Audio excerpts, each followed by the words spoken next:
At ito mga idol, 'yan panoorin niyo. Magkakabit na tayo ng sigonyal bearing.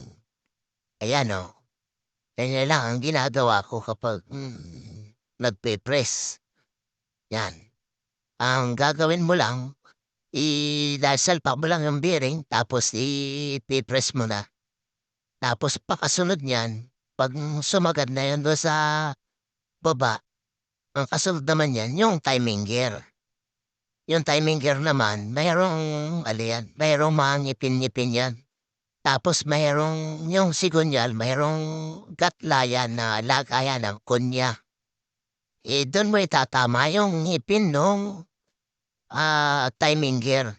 Kasi ang importante diyan talaga yung timing. Kasi 'pag nawala yan sa timing, yan ay mahinang bumatak.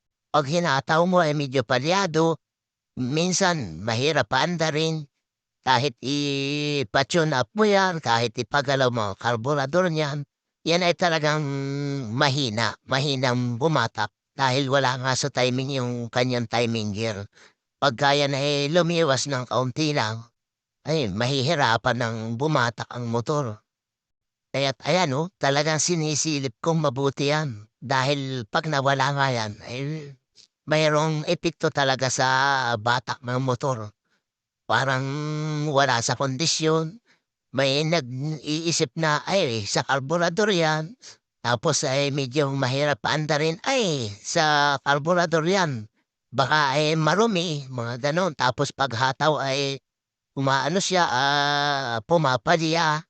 'Yan, diyan 'yan, sa timing, wala sa timing. Kaya dapat nasa timing talaga yung ano niyan, yung timing gear. Mayroon kasi ako dating nagawa na niyan, ginawa sa iba. Ngayon pina-adjust ng pina-adjust sa akin kung ano-ano na lahat pina-timing, wala talaga akong mahanap kung saan ang problema. Ngayon binuksan ko yung ano niya diyan sa magneto, tinignan ko yung timing, ayan diyan pala ang mali kaya yan importante yan.